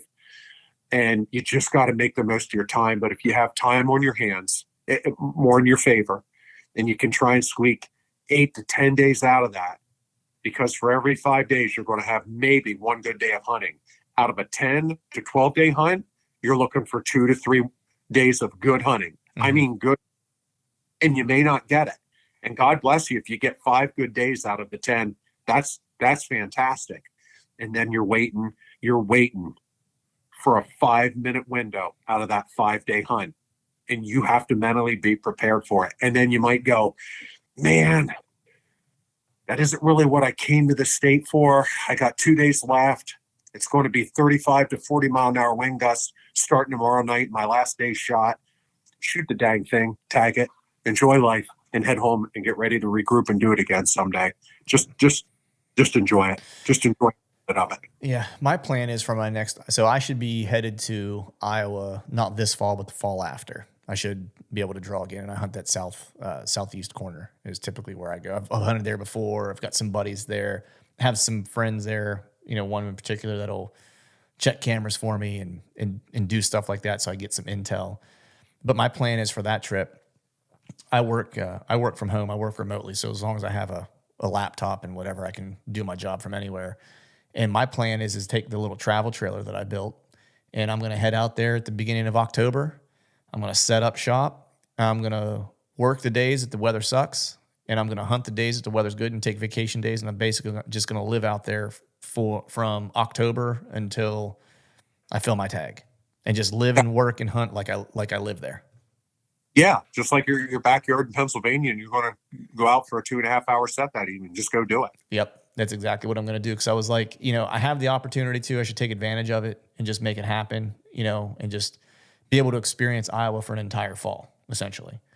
Unbelievable. Fantastic. Yeah. So I'm taking a page out of your book. I'm going to do that. And then while I'm there, I mean, if there's crap weather somewhere, it's like, maybe I'll hop over to Missouri or you do a little hopping around, with some over the counter states that are nearby if a situation will allow it, and get a little extra hunting in if I can. Yep. But, yep. Man, I'm curious, in all your years of doing this, what is the biggest mistake you've made? Whether it's on a hunt or whatever the case is related to hunting. What is the biggest mistake that you've made? Probably hunting when it was not right or conducive for that hunt, for that set, for that evening. Just being green, being excited and going, I don't know, I'm just going to go try it anyway. Mm-hmm. And just listening to the greats right now, if you want to throw Don in there, and just some of the other people that preach it from a podcast standpoint, not taking anything away from a Lakoski, Drury, or Kiski. That's a different beast. Mm-hmm. And guys got a couple things in common. Extremely powerful private ground. Mm-hmm. Extremely powerful. Managed to the highest degree. No one now, Lee does a bit, but most of those cats, you'll see Lee a bit in the tree stands or his tower. You'll see Drury's as a figure of speech only in a tower, and you'll see Don and Candy using those Amera step blinds in a cornfield as even pre-Halloween. But they're hunting out of some sort of hut over a food plot during the evening on extremely private lockdown ground. So if we eliminate that process, which is fantastic, I'm around that at some pretty high levels with, a friend of mine, Skip Sly with Iowawhitetail.com, and Aaron Killed Angry last year, made the cover of North American Whitetail. I'm around their stands. I was on that property many times with those guys and just learning the tricks of the trade. And I get to see a lot of this stuff. That's a whole other discussion, but at a high level of just management and what they do and why they do it. But at the same time, it's just the idea that I lost my train there. What were we at, Clint? What we were talking about was just like, you'd mentioned the mistakes that you've made were like just were being green, like very early on. Hunting when it was wrong. Yeah. And right now, I would get laughed at when you find out, and Don says this too, how little I hunt right now. Really? I'm an opportunist for a doe. I am probably more consumed with dot shooting a doe at 42, 44 yards than I am just going and getting another Pilpin young deer. I love shooting deer with the bow and arrow more. The guys, I haven't shot a doe in 10 years. That's where you and I are different. I'm just an Indian with a modern stick in my hand, and they are in trouble if I have a tag. And I'm to put it out there bluntly, and people are like, well, I don't know. My cousin's pretty good. I'm like, if I put you in a stand and give you a 5-state whitetail regiment for this fall, and I have a camera in your face the whole time, and that deer steps out there at 64 yards like Levi Morgan, that thing is dead when they walk out in front of him. And when I see him again, I'm going to shake his hand every time because I admire the fact that he is that damn good with a bow and arrow. And Jim Birdworth was the only other one I can think of from Western Extremes. When that kudu crossed paths with him 105 yards and put its head down the feed, he didn't just put the pin in the vitals. He's telling you, he's pushing and pulling. He talks you through it. The arrow goes off over the shoulder, and you just see that laser go out there. 81 pounds, 32-inch draw length. He's cooking 341 feet a second, I think he said. Jeez. And he shoots hard. And then 2 years ago, it didn't get exposed much, but I was with him at the 3 years ago. He popped 5 deer at 120 yards with the bow. Jeez. I'm not here to promote that. Don't get me wrong. But a lot of people, too, and I talked to Chad about this a little bit, and I know it's veering off a bit. Maybe people are like, yeah, but and why it just doesn't work for me? Or they'll go, yeah, but he gets it. No, it comes back to one thing, and I like grounding myself even. I can't do that, Clinton. Do you know why I can't do that, what they do? Why is that? Because I'm that good. I'm not that good, and it's okay. Yeah. And even I talked to Chad about that. And he said it one day out there shooting. He goes, you know what? I'm shooting myself, and I was having, shooting at some longer distances. And he goes, I'm just going to go with what Jason said. Maybe I'm not that good, but I am just fanatical about even out here at my 80, 90, 100, 110. And I got a range out here I work with a lot. Doesn't matter what my groups are. I'm not here to talk about that. But it's just, I am obsessed with popping things. But for a guy to take some time off and get away and go shoot a doe or go scout a new area with your bow in hand, saving those good areas to hunt till the time is right would be something I didn't do 20 years ago that I damn sure do now. Right. So speaking of those dates, like what are your kind of prime dates? Because I have a handful that vary from, I love October 18th or 15th through the 20th or 18th through the 20th, like a 3-day window in there, just depending on weather, wind, and stuff like that. That's probably become one of my favorite times to hunt. And then now lately it's become like the second week of November. Typically I used to really kind of love the first week of November. Lately It's been more the second week in November. What are your kind of like must-have dates? And just to put it, I mean, in a nice way, that's when more deer are on their feet during daylight activity than probably of the year. And again, when I look at the last 10 years of my life compared to the previous 20 before those 10, I just won't shoot a 3.5-year-old deer anymore. I just don't. I don't have to. And I don't need to use scores. I don't need to use kill numbers. But if someone's seen whitetail cribs and realize that I'm 50 now, I've paid my dues, and they see the wall, they'll understand maybe why I make that comment. Mm-hmm. And I had to go through it too. You didn't want to score 115 and walk by me 25 years ago. I promise you. Right. I was all for it like a cheap suit. But right now, it just comes down to I'm not shooting a 3.5-year-old. If I don't fill my tag, I hardly hunted this year in Kansas. I just couldn't find much. Trail cameras were horrible to the previous 2 years. And I just didn't hunt much and helped some other hunters and waited for my rifle hunters to show up and got through that and left the daggone state. Just wasn't there for me. And I'm okay with that. And I'm relocating, doing some different things, moving an hour and a half north, getting up into eastern central Kansas, kind of up in a little more, an hour and a half from the Nebraska border. I had to give you a region. Mm-hmm. And I'm going to lock in and maybe an hour and 15 minutes, hour and 30 minutes from the Missouri border in a bit. But I'm just holding out for a better deer. I'm just being patient, Mm-hmm. and I'm only going to hunt when it's right.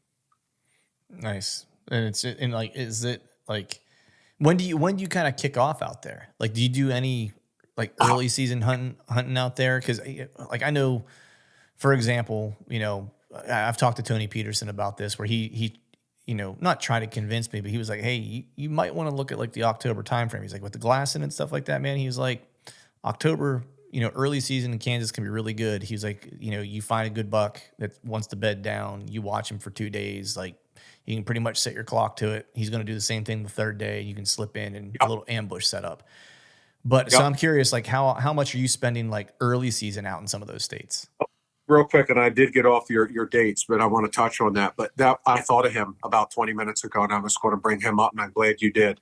And I mean this with this Tony Peterson, and I think he done stuff with Exodus there on a podcast once. Mm-hmm.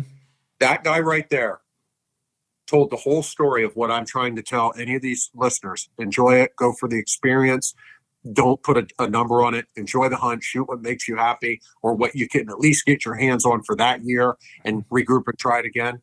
Not knocking anything, and I don't want to put numbers on him. But do you know how many 118-inch deer to 123-inch deer he's shot in South Dakota, Nebraska, even in other states, Oklahoma?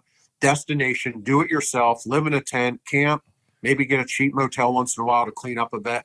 Tony's done it absolutely perfect, off the charts. I commend him, have great respect for him, and he's going to shoot another 125-inch deer if the time's running out and he's got opportunity on public land. Yeah, I mean, that's the one thing that's what I love about Tony, man. Like, he's a hunter. Like, it's funny because he and I we chatted about it on a podcast, I believe, and then we might have been texting about it. Maybe it was a separate phone call, but we were just talking about going deer hunting in general. You know what I mean? In that sometimes you just have to remember that you're hunting deer and kind of do away with like, I'm hunting a buck, type of mindset. And this past Thanksgiving, I went out that morning, before we had Thanksgiving dinner and stuff. And I was in a spot that I've kind of always held off on shooting anything. I've seen my target deer there 2 different years in a row and just couldn't get a shot at him. This primary scrape area, I have to use the boat to get into it and stuff. And that morning I was like, if I see a doe in range, I'm shooting it. It's all there is to it. And ended up shooting a doe, and it was just an awesome morning. Like, the weather was beautiful. It just couldn't get any better. Made a good shot on this doe, recovered her, was able to bring her out on a boat, like the whole experience. And I, sent a picture to Tony and just said, I listened to the conversation we had, and this morning I just decided to get up and go deer hunting. And it was one of the best days I can remember in the deer woods for a long time. Regardless of like killing a buck or whatever, it was one of the best days hunting that I've had in a long time.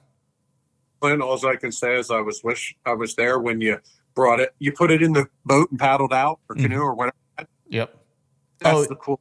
Yeah. Out that last of the Mohegans, it ain't even funny for starter. And I wish I was there when you beached it so I could help you load it and then we could go to breakfast together. That's right. That is the thing. But to touch on something you brought up a couple podcasts ago, I do remember saying the 2nd, 3rd, and 4th of November. Okay. Now, I go back to the Wenzel brothers, and especially when they were in Montana, it changed a little bit, and then they relocated, the last 12, 14 years of their life, Iowa. Anyway, so October 27th through November 3rd, again, I'm going to go back to hunting him. And let's bump this up a little for where I'm at now in my game. For me specifically, 4.5-year-old or better.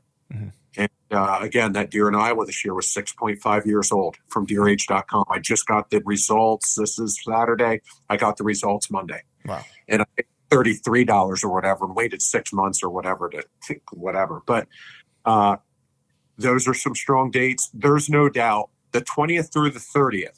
That's your scrape week. That's what they call that scrape week with the guys. Mm-hmm. I'm waiting for a little bit of a front, and I might need a north wind to hunt that scrape line, and I might need a southeast wind to hunt that scrape line 8-10 miles away on Onyx, bouncing around to like 3 major blocks. I might have to drive 40 miles one way in Iowa. That's fine. But that's when that's going to happen. I hunt those 10-day windows, 1st through the 10th of October, 10th through the 20th of October. By golly, the 20th through the 30th of October is no joke. But I've just done really well. November 4th, November 4th, November 4th, 3 consecutive years back to back to back, wow. morning, and evening. And at one point in my career, it's a landslide for me. 9:30 a.m. in the morning, I'd take during that second week of November. October, I have done it. I have done it in the morning. And it's really cool. And it's, the sun's just really starting to come through the timber, and it's over 30, 45 minutes into the hunt, coming back late. Hopefully I'm deep enough, giving that deer a 300 to 500 yard buffer from what's maybe still standing corn, hopefully cut corn at the time, to get back into me, to give you an example. But now, after this year, there's just no real wrong or right. You get that in your head, your dates. But after I experienced November 15th this year, and then the other guys from Exodus had some close encounters. The 15th killed the 17th, and yes, Chad, what some of those key dates were. He didn't even go out till whenever. He started a little later and rolled for the 19th or 20th. That's going to be kind of my new pattern. I had a camera in the woods last year from the end of August, and I pulled it in March, starting some mineral sites and doing some light shed hunting. I'm not a big shed hunter, but man, what was on that dang camera November 15th, I could have cut a double backflip. Yeah. Consistency, 3.5-year-old, 3.5-year-old, 4.5-year-old. And then that was it. Yeah. But it was the 15th, November 2nd, November 7th. I went back and remembered those dates, some good weather dates I jotted down. Nothing. A 4-point, whatever. Then the snow came in, and it was all over. And then sleet and freezing rain, and that's what's in my footage. I'll show you some of that iPhone stuff I got. Well, that's deer's finishing off. But I'm going to really dig in 15th, 16th, 17th. And what's that guy's name that Jake's going to hunt with in Iowa this year? I know him from Harrisburg for 20 years. I can't think of his name now. Yeah, I'm not sure. I didn't know Jake was headed to Iowa this year. I haven't talked to him in a little bit. Yep, I believe this year coming up. Oh, I know the guy. I've run into him. I've been in the dang near trucks parked side by side talking to him on the properties in Iowa. And he goes, oh, those dates. And Jake goes, what about November? What about the red? He goes, oh, that's easy. November 16th through the 23rd. Yeah. It's crazy. It's crazy because even like the cameras I pulled around here, all those ones I let soak that we were talking about earlier, when I flip through, I've got some late October stuff, mid-October stuff, beginning of November stuff. But man, on almost every camera that I pulled, there was a hammer mature buck on his feet between like the 14th and 16th. Like that 3-day window was off the charts. I don't want to say the peak's over. I just want to say doe 1 and possibly doe number 2's been bred. Yeah. And those here, they're on those first does. And that Halloween day on, if not a day or two prior for that doe, that's when she's in heat and she's 3 and 4 and 5 and 6, which they are, and 7, those does. That's her cycle, and she's going to hit just about every year, about October 28th, October 30th. Those first that come in, the first ones. But a lot of those does for that big deer, again, that nose is so good, forget it. And what's Don even say? He fears that it could be a mile away. I'm not going to doubt it. Something's in the air. under optimum, incredibly good optimum conditions, he's going to snag her at 500 to 700 yards. He will find that down in the valley. Thermal's coming down through. He's going to catch it, go up with her, move everybody off, and lock down with her, say the 7th and the 8th, or the 8th, 9th, and 10th. Usually it's only 2 days, usually, even that. And then by the 15th, they're looking for deer number 3 or maybe 4, if that's all. And that's about the norm. Again, we're talking about him. Yep. And that's what I want to connect with him. And I really am just big. 15th through the 17th is just strong, strong, strong. Nice. What I heard you mention scrapes a couple of different times. I'm curious, and I'd miss the opportunity if I don't ask you here. But when you're out in the timber, whether you're scouting or whether you're on a hunt, got your bow in your hand, whatever the case is, what types of areas, whether it's habitat, layout, whatever it is, or sign, that really kind of makes your spidey senses going off and goes, he lives here, or he lives not too far away. Yeah, there's no doubt it's habitat, and it's maybe some sort of multiflora rose or what we're dealing with now more than anything. I know they're a pain in the butt. I know they're invasive, but gosh dang it, when you find those 10 and 20-year-old growth things that are unpenetrable of Russian olive, forget it. And I just get as tight as I think I can get to them. And I might start being a little cautious at first and hunt 40 to 70 yards away. And again, this is just me. If I can catch him cruising and sneaking up through that hillside at 45 yards and I'm losing light 55 yards, and I pull back and settle on him and just wait and wait and wait, boom, I'm gonna poke him. But I'll rely on my skills now that I have now, for me, what I think with archery and shooting a bow that I know I didn't have even 10 years ago. Right. I just whatever. But that scrape, yeah, I'm looking for habitat. I'm getting as close as I can. And if I'm deep enough, I'm going to get in there and set. I'll get all John Eberhard on him. Yeah. I'll sit there for 45 minutes to an hour in the dark, knowing this is going to be, a bit, I may not see him for an hour. But if it's remote timber and it's not a high pressured area, really kind of just whatever, he'll come strolling back through. Mm-hmm. And maybe I won't. And again, it's public ground. I'm taking a chance. I'm making the best educated guess I can. And then if it's in the evening, I'm outside of that habitat as close as I can. I'm waiting for hopefully that breezy weather to get close. And if a front's coming in and it's high pressure and I can get close, now I got a chance. Right. What about, is there any terrain features you fancy particularly that you just like when you see this particular terrain feature, you're like, it's like a moth to a flame. Like I got to be there. Yeah. I'm going to Clint be a downer with that. Not necessarily. If I walk and see it and I'm like, okay, I'm down in the bottom of the bowl and he's just got to come down to me in the evening and I know it's going to turn off dead calm. I'm going to be down in there. He's going to walk from north to south, coming down, heading south, start to level off and continue south. And I'm going to be even more south of him. I don't care if it's 40, 50 yards. If that tree allows me the most cover to get the shot, I'm going to be there waiting on him. And I'm going to take advantage of those winds if it gets calm, or if I'm down on a slope where he's coming down, making any scrapes coming down a logging road, or just dropping off a bench to drop down to hit that first scrape or two. I'm just going to be there waiting on him, and that's probably going to be an evening thing. Gotcha. Man, I could sit here and talk deer hunting with you for forever, and I've missed you at the Harrisburg show the past 2 years because I could only be there on Saturday. And I hope I get to run into you in person this year at some point somewhere. Maybe our paths will cross, out in a CRP field somewhere in Kansas. But I want to be sensitive to your time. We've been rocking and rolling here for about an hour and a half, and I want to make sure you get off to do the things you need to do this evening. But I have one last question for you, and it's the toughest question I'm going to ask. You ready for it? I am. All right. You're making a basketball team of deer hunters. You have 3 tags to fill, all on public land. Doesn't matter what state, doesn't matter. And your life depends on all 3 of these gentlemen filling their tag. Who are you giving these tags to? They can be living, not alive, people you know, people you don't know. Doesn't matter who they are, but your life depends on it. Who's getting these 3 tags?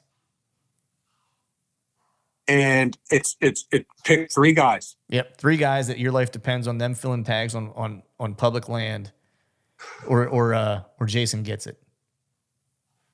You know what's the What's sad, what the downer of this is, and again, this comes back to me saying, even like this was my first year maybe to post something on Instagram. Mhm. I'm not real open with that. It's a shame to say this, but no one knows these guys. Oh, that's And even better. yeah, that's how damn good they are, because I'm not knocking. I get the names I've been hearing for 3, 4, 5 years and who the team members are. And I'm just like, I'm just sitting there reserved going, don't do it, guys. I've watched you. I've literally physically watched you walk up and down the aisles at the Illinois Deer Classic, Wisconsin Deer Classic, the Harrisburg shows. I watch your demeanor. I watch your actions, and I'm being as nice as I can, Clint. You don't got it. Right. You want to go near there. That's like me asking you. People go, hey, Clint, you go in and roll around with some of these UFC fighters. Now, I see your Instagram. Right. Yes, you're 45. I get it. You're not 25. But at the same token, you really enjoy that craft. Yes. I see it, Clint. Yes. But I'm watching you shaking hands with what I would call, I don't know them. This is just simple observation on your Instagram Mhm.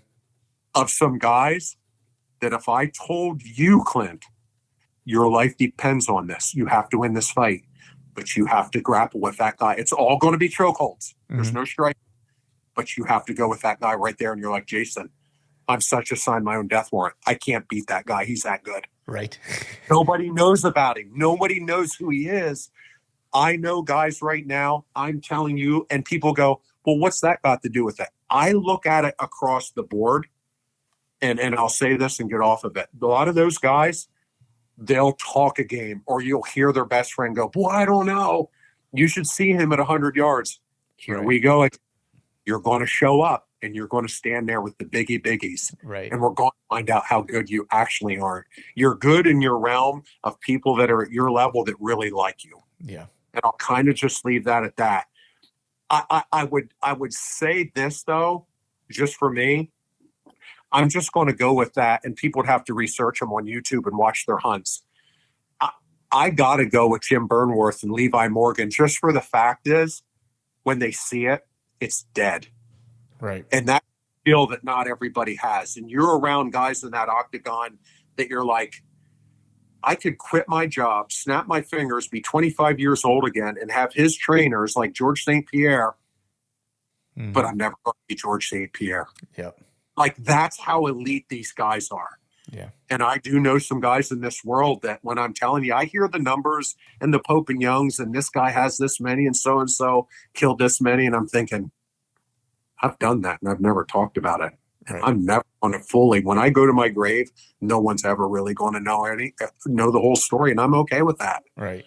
But not just, I would say them guys, just to mention those two, because they are the masters of their craft. Yeah. When they rangefinder, and there's something to be said about that. And other than that, I guess I'll just leave it at that. I don't really got any names at 50. Looking back on the names I hear, I just don't want to mention their names, but they've done really well. They seem like really nice people.